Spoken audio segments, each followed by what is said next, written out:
Hi friends, welcome back to Pushpa family. ఈరోజైతే నా morning routine ఎలా ఉండిద్ది అన్నది మీ అందరికీ చూపిస్తూ నేనైతే ఈరోజు మీకు ఒక చిన్న కథ లాంటిది చెప్తాను. కథ అయితే చాలా ఇంట్రెస్ట్గా ఉండిద్ది, చాలా చక్కగా వినండి. చిన్నపిల్లలకైనా మనలాంటి వాళ్ళకైనా కానీ చాలా బాగా ఉపయోగపడిద్ది. అందుకని చెప్పనేసి ఈ చిన్న కథనైతే నేనైతే ఎంచుకొని మీకు చెప్దామనిపించింది. అయితే ఏంటి ఈ కథ అని చెప్పనేసి అనుకుంటున్నారా? స్నేహం గొప్పదా, డబ్బు గొప్పదా? ఈ రెండు విషయాల మీద అయితే ఈరోజు టాపిక్ నేను మాట్లాడదాం అనుకుంటున్నాను. అయితే చాలా బాగుండిద్ది, ఎవరు స్కిప్ చేయకోకుండా అయితే వినండి. రమేష్, సురేష్ అని ఇద్దరు స్నేహితులు ఉండేవారు. వాళ్ళిద్దరు ఎంత మంచి స్నేహంగా ఉండేవాళ్ళు అంటే ఒకరిని బాధ వచ్చిందంటే మరొకరు తట్టుకోలేనంత. ఇంచుమించు వాళ్ళ స్నేహము 20 సంవత్సరాల పట్టి కొనసాగుతుంది. అయితే ఒకరోజు ఇద్దరు కొంచెం బయటికి వెళ్ళేసి టిఫిన్ ఏదైనా చేసి వద్దాం పదా రమేష్ అనుకుంటా ఇద్దరు కలిసి, సురేష్ రమేష్ ఇద్దరు కలిసి వెళ్తూ ఉన్నారు. వాళ్ళకి ఇద్దరికి రోడ్డు సైడ్న బజ్జీల బండి కనిపించింది. చల్లటి వర్షము పడుతూ ఉంది. ఈ టైంలో వేడివేడి బజ్జీలు తింటే ఎలా ఉండిద్ది రమేష్ అని చెప్పనేసి సురేష్ అన్నాడు అనమాట. వావ్, చాలా బాగుండిద్ది అని చెప్పనేసి అన్నాడు. సరే అని ఇద్దరు వెళ్ళి టిఫిన్ చేస్తున్నారు బజ్జీలు. అయితే రమేష్ అన్నాడు, సురేష్, మనం ఎప్పుడు చూసినా ఇలాగా మిడిల్ క్లాస్లో బతకడం ఎలాగా, మనకంటూ ఏదన్నా ఒక ప్రత్యేకమైన పేరు సంపాదించుకోవడం అన్నది ఉండాలి కదా. అందుకని నేను బాగా ఆలోచించి నేను ఒక వ్యాపారం, చిన్న బిజినెస్ లాంటిది నా కాడున్న డబ్బులతో చేద్దాం అనుకుంటున్నాను సురేష్కి చెప్పాడు. అయితే సురేష్ అన్నాడు, మన కాడున్న డబ్బును కాస్త బిజినెస్ చేయడం అంటే ముందుగా పెట్టుబడి పెట్టాలి. అనుభవం లేదు, ఏదన్నా కానీ కొంచెం తేడా వచ్చిందంటే ఉన్న డబ్బులు పోతాయి, సమస్యల్లో కూరుకుపోతాం. ఇవన్నీ మనకెందుకు రమేష్ అని చెప్పనేసి సురేష్ అన్నాడు అనమాట. అయితే లేదు లేదు, అన్నిటికీ వెనకడుగు వేస్తూ ఉంటే మనం ముందుకు వెళ్ళలేము, నువ్వు నాకు సపోర్ట్ చేస్తావా అని చెప్పనేసి అడిగాడు. నేను దేనికి చెప్తున్నానో ఆలోచించుకో రమేష్. మనకంటూ అనుభవం లేని ఫీల్డ్లోకి వెళ్ళామంటే ఏదైనా మిస్టేక్ జరిగిందంటే మన జీవితము వెనక్కి తిరిగి చూసుకోవడానికి మనకంటూ చేయూతనిచ్చి పైకి లేపే వాళ్ళు అంటూ ఎవరూ లేరు, మనకెందుకు వద్దు అని చెప్పనేసి సురేష్ అన్నాడు. నేను ఎదగడం నీకు ఇష్టం లేదా అని చెప్పనేసి సురేష్తో అన్నాడు రమేష్. అయితే అలా అని కాదు, ఎందుకు మనకు తెలియని ఫీల్డ్లోకి వెళ్ళడం అని చెప్పని నా సలహా అన్నాడు. దానికి రమేష్కి కోపం వచ్చింది. నా ఎదుగుదల నువ్వు చూడలేకపోతున్నావు, అందుకే నువ్వు నాకు సపోర్ట్ చేయట్లేదు అని చెప్పనేసి వాళ్ళ ఇద్దరికి మాటలు జరుగుతూ ఉండే. అయితే అప్పుడు ఒకసారిగా వారి ఇద్దరి మధ్య మాటలు డబ్బు వ్యాపారము అన్న మాటలు వచ్చేసరికి వాళ్ళకి 20 సంవత్సరాలు బట్టి సాగుతున్న స్నేహం కాస్త ఒకసారిగా ఒక కోపం, ఉధృత అన్న మాటల్లోకి వెళ్ళిపోయారు. ఇదంతా ఎందుకు అని చెప్పనేసి రమేష్ అక్కడ నుంచి సురేష్తో ఒక మాట కూడా ఏమీ మాట్లాడుకోకుండా వెళ్ళిపోయాడు. అలాగ కొన్ని రోజులు గడిచిన తర్వాత వీళ్ళిద్దరి మధ్య ఫోనులు చేసుకోవడము, ఒకళ్ళు ఇంటికి ఒకళ్ళు వెళ్ళి మాట్లాడుకోవడం అన్నది పూర్తిగా లేకుండా పోయింది. ఏంటి ఇలాగవుతుందని చెప్పనేసి సురేష్ బాగా ఆలోచిస్తూ ఉన్నాడు. అయితే కొన్ని రోజులు గడిచిన తర్వాత రమేష్ వేరే ఊరు వెళ్ళిపోయి తన దగ్గర ఉన్న డబ్బుతో వ్యాపారం ఏదన్నా స్టార్ట్ చేద్దామని చెప్పనేసి మొదలుపెట్టాడు. అలాగా రోజులు గడిచే కొద్ది చిన్న చిన్నగా వ్యాపారంలో అభివృద్ధి సాధిస్తా రమేష్కి మంచి లాభాలు వచ్చినాయి. కొన్ని సంవత్సరం గడిచిన తర్వాత తనకి ఒక వివాహము చేసుకున్నాడు. మ్యారేజ్ లైఫ్ చాలా బాగా ఉంది, ఒక పాప కూడా పుట్టింది. తను వ్యాపారం చేస్తూ ఉండగా తనకు వచ్చిన లాభాలతో ఇంకొంచెం డెవలప్ చేసుకుంటూ వ్యాపారాన్ని అభివృద్ధి సాధిద్దాము అని చెప్పనేసి తెలివిగా జాగ్రత్తగా అడుగు వేయాలి ఎక్కడ అన్నది ఆలోచించుకుంటూ మొదలుపెట్టాడు. బిజినెస్ చాలా బాగా జరుగుతుంది, వ్యాపారంలో చాలా లాభాలు వస్తాయి. ఇదంతా భారం అంతా రమేష్ ఒక్కడే మెయింటైన్ చేయలేకపోతున్నాడు. అలాంటప్పుడు నాకంటూ ఎవరైనా కానీ చెయ్యొత్తగా ఉంటే చాలా బాగుండిద్ది కదా అని చెప్పనేసి అనుకొని ఒక పార్ట్నర్ని తనతో స్నేహంగా చేసుకున్నాడు. పార్ట్నర్షిప్ పోయేసి వేగంగా మంచి స్నేహితులుగా తయారైపోయారు.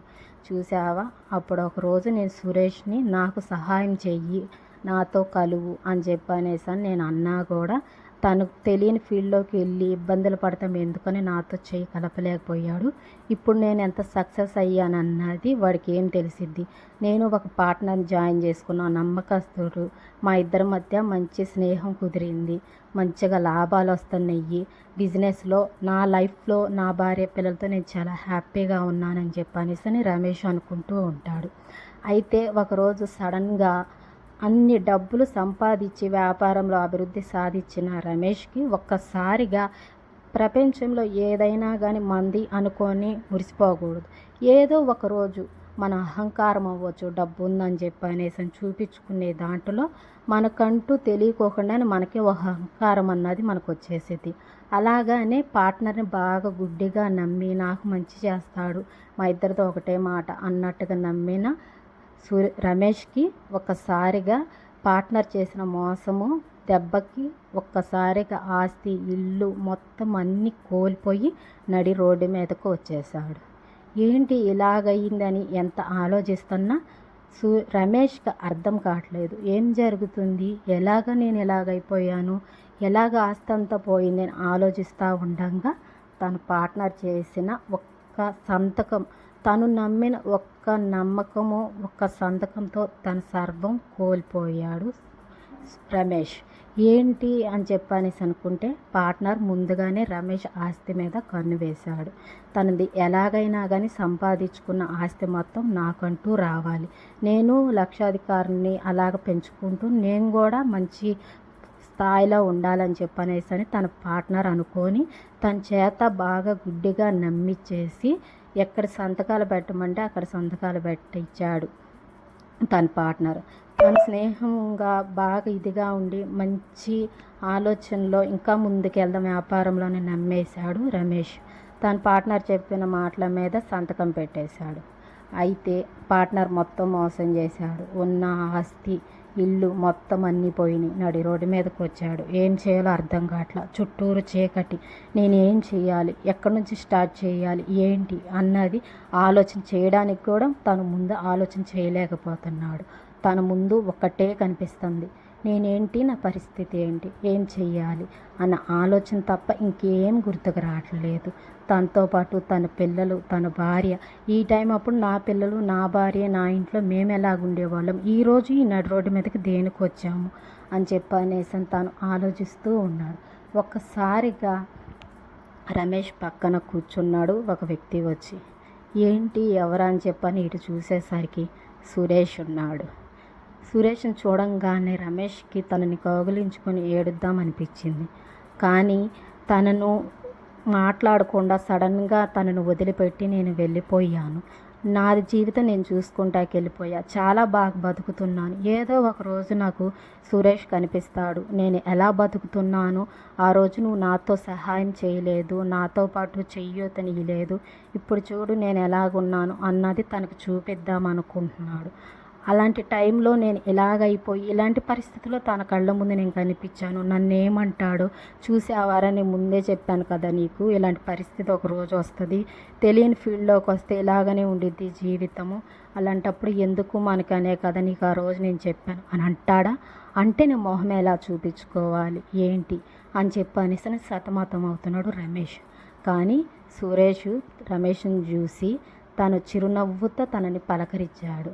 సడన్గా రమేష్కి ఏంటి ఏం మాట్లాడుకోకుండా నన్ను చూసి నవ్వుతున్నాడు అని చెప్పనేసి రమేష్ అనుకున్నాడు.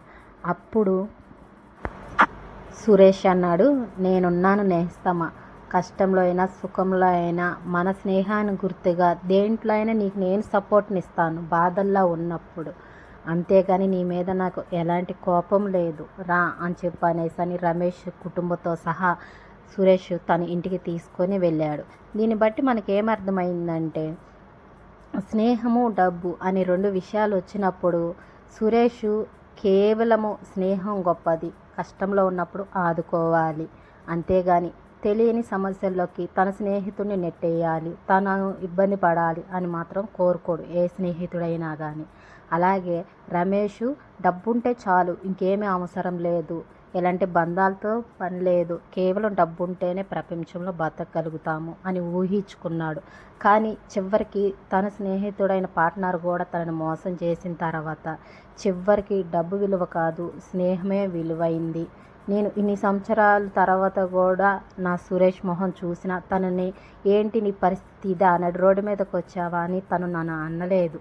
కేవలం తన మీద నాకున్న నమ్మకం, తను నా మీద ఉన్న తనకు నమ్మకము, మాలాంటి స్నేహము ఎప్పుడు చెడిపోకూడదు అని చెప్పనేసని, స్నేహం గొప్పదా డబ్బు గొప్పదా అన్నదే ఈ సారాంశం అనమాట. ఈ కథ విన్న తర్వాత నాకు చాలా బాగా నచ్చింది అనమాట. మీకు కూడా చాలా బాగా నచ్చింది అనుకుంటున్నాను. అందుకని చెప్పనేసని ఈ చిన్న స్టోరీ అయితే మీకు చెప్తున్నాను. బాగుంటే లైక్ చేయండి. ఇంకా ఈరోజైతే చాలా సింపుల్గా నా రొటీన్ అయితే, మార్నింగ్ అయితే పిల్లలకైతే దోశలు అయితే వేసి ఇచ్చాను. దోశపిండి అయితే లేదనమాట, ఇడ్లీ పిండి ఉంది. ఇక దాన్నే చిన్నగా దెబ్బ రొట్టెలాగే వేసి అయితే ఇచ్చాను. ఇంకా వాళ్ళైతే టిఫిన్ చేస్తున్నారు. ఇంక ఈరోజు సండే కదండి, పిల్లలైతే స్కూల్ ఏం లేదు, వాళ్ళైతే టీవీ చూస్తున్నారు. ఇంక నేనైతే ఈరోజు ఆలు కర్రీ చేస్తున్నాను. ఇంకా మామూలుగా చికెన్ అలాంటివి అయితే ఏం తీసుకురావట్లేదు. మామూలుగా ఇంట్లో బంగాళదుంపలు ఉంటే ఇంకా వాటితో అయితే కర్రీలాగా, గ్రేవీ కర్రీలాగా చేశాను. ఇంకా దీనికైతే బగారా రైస్ లాగా చేస్తున్నాను. ఇంక ఈరోజు సండే అయితే ఈ రెండేనమాట ఇంట్లో స్పెషల్ అయితే. ఇంక ఇవి చేసుకున్న తర్వాత ఇంట్లో చిన్న చిన్న పనులు అలాంటివన్నీ ఉండేవి అనమాట. ఇక అవి కూడా చేసుకోవాలా. ఇంకా అవి చేసుకున్న తర్వాత ఈరోజు సండే కదా, ఏదన్నా వెళ్తే బయటికి వెళ్తాం, లేదంటే ఇంట్లోనే అనమాట. ఇది ఈరోజు సండే నా రొటీన్ అయితే. చూస్తాకైతే చాలా హ్యాపీగా అనిపించింది కదండి.